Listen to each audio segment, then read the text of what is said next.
नमस्कार। आज हमारे पास विश्लेषण के लिए एक बहुत ही महत्वपूर्ण हिंदू धर्म ग्रंथ है, शिव महापुराण। इस पर आधारित एक समीक्षा को हम देखेंगे। जी बिल्कुल। माना जाता है कि इसे वेद व्यास जी ने लिखा है। मूल तो संस्कृत में है, पर हाँ, हिंदी और दूसरी भाषाओं में अनुवाद मिलते हैं। हाँ, और ये उन 18 महापुराणों में से एक है जो अहम माने जाते हैं। बिल्कुल। और इसकी खासियत यह है कि ये पूरी तरह भगवान शिव पर ही केंद्रित है। उनकी कथाएं, उनका दर्शन, उनकी भक्ति, सब कुछ। तो आज हम इसी विशाल ग्रंथ के सार और इसके महत्व को समझने की कोशिश करेंगे, जो इस समीक्षा में उभर कर आया है। हाँ, चलिए देखते हैं। अच्छा, तो ये सिर्फ पौराणिक कथाओं का संग्रह नहीं है, इसमें और भी कुछ है? नहीं, बिल्कुल नहीं।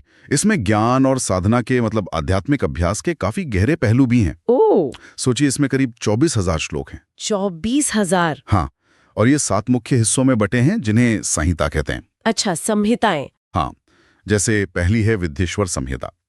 ये एक तरह की प्रस्तावना है। इसमें शिवलिंग की पूजा क्यों, कैसे करें, ये सब है। और 12 ज्योतिर्लिंगों का भी जिक्र है। हाँ, ज्योतिर्लिंग, वो खास स्थान। बिल्कुल, जहां माना जाता है कि शिव स्वयं प्रकाश के रूप में प्रकट हुए हैं। ये तो बहुत ही दिलचस्प है। और बाकी संहिताओं में जैसे आपने कहा 7 है। एक और बहुत महत्वपूर्ण है रुद्र संहिता। ये तो खुद 5 हिस्सों में बटी है। अच्छा। हाँ, इसमें सृष्टि कैसे बनी, देवी सती, फिर पार्वती का जन्म, शिव पार्वती विवाह, कार्तिकेय का जन्म और वो देवताओं असुरों के युद्ध, उसका बहुत विस्तार से वर्णन है। पर ये सिर्फ कहानियां नहीं हैं। इनके जरिए ना जिंदगी और ब्रह्मांड के गहरे संदेश दिए गए हैं। समझ गई, मतलब कथाओं के पीछे भी एक गहरा अर्थ है। बिल्कुल। तो ये तो हुई इसकी बनावट की बात। अब थोड़ा इसके अंदर के ज्ञान पर आते हैं। हाँ। समीक्षा बताती है कि इसमें शिव के अलग अलग स्वरूपों पर भी बात हुई है। हाँ हाँ, बिल्कुल। जैसे शिव का निराकार रूप, मतलब बिना किसी आकार वाला, परम सत्य। हाँ। और साकार रूप, जो भक्तों के लिए प्रकट होता है। ये दोनों कैसे साथ हैं? फिर वो पंचमुखी शिव, जिनके 5 मुख हैं, अलग अलग शक्तियों के प्रतीक। 5 मुख? हाँ।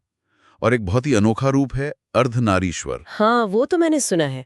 आधा शिव, आधा पार्वती। बिल्कुल, जो दिखाता है कि पुरुष और स्त्री तत्व कैसे एक दूसरे से जुड़े हैं, अलग नहीं है। वाह, मतलब ये रूप सिर्फ दिखाने के लिए नहीं, इनके पीछे गहरे दार्शनिक विचार हैं। सही बात है। और पूजा पाठ, साधना के बारे में क्या है? जैसे वो रुद्राभिषेक का नाम आता है अक्सर। हाँ, भक्ति और साधना तो इसके मुख्य विषय हैं ही। शिव की भक्ति कैसे करें, रुद्राभिषेक का क्या महत्व है। रुद्राभिषेक मतलब वो जल या दूध से अभिषेक करते हैं। हाँ, वही। वो खास पूजा विधि और शिवरात्रि जैसे व्रत त्योहार क्यों और कैसे मनाएं, ये सब इसमें विस्तार से है। तो ये प्रैक्टिकल गाइडेंस भी देता है। बिल्कुल। और सिर्फ पूजा पाठ तक ही सीमित नहीं है। योग और मोक्ष यानी मुक्ति का मार्ग भी बताया गया है। योग भी? हाँ, शिव योग, प्राणायाम, ध्यान कैसे करें, इन सब का वर्णन है। और कई बार ये ज्ञान शिव पार्वती या शिव नारद के बीच बातचीत के रूप में समझाया गया, बड़े आसान तरीके से। अच्छा, संवाद के रूप हाँ। में। समीक्षा ये भी कहती है कि कुछ हिस्सों में तांत्रिक साधनाओं के रहस्यों पर भी रोशनी डाली गई है। वो थोड़े और गूढ़ विषय हैं। और इस समीक्षा के अनुसार इसे पढ़ने या सुनने के फायदे क्या हैं? हाँ, कई फायदे गिनाए गए हैं। एक तो ये कि इससे ध्यान और भक्ति में मन ज्यादा लगता है, स्थिरता आती है। अच्छा। और ये भी कहा गया है कि इसे समझने से मृत्यु का भय कम होता है। जीवन मरण का जो चक्र है, वो कुछ कुछ समझ आने लगता है। आत्मविश्वास बढ़ता है। और वो बीमारियों और संकटों वाली बात, क्या उससे भी राहत मिलती है? हाँ, ऐसा माना जाता है। खासकर रुद्राभिषेक जैसे अनुष्ठान करने से रोग, भय, संकट दूर होते हैं। और अंततः सबसे बड़ा लक्ष्य तो मोक्ष है, जन्म मरण के चक्र से मुक्ति।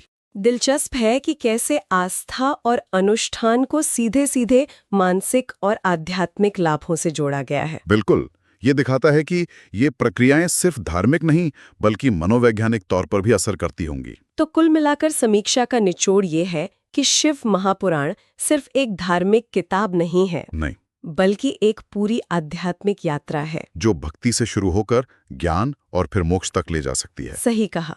और साथ ही रोजमर्रा की जिंदगी जीने के लिए भी इसमें मार्गदर्शन है, व्यवहारिक निर्देश भी हैं। बिल्कुल। अगर हम इसे थोड़ा बड़ी तस्वीर में देखें, तो ये ग्रंथ दिखाता है कि कैसे हजारों साल पहले भी लोगों ने कहानियों, दार्शनिक चर्चाओं और रस्मों रिवाजों के जरिए ब्रह्मांड के बड़े रहस्यों को, इंसान के अस्तित्व को और परमात्मा के स्वरूप को समझने की कोशिश की थी। सही बात है। अगर कोई इसे पढ़ना चाहे तो यह आसानी से मिल जाता है। हाँ, मिल जाता है।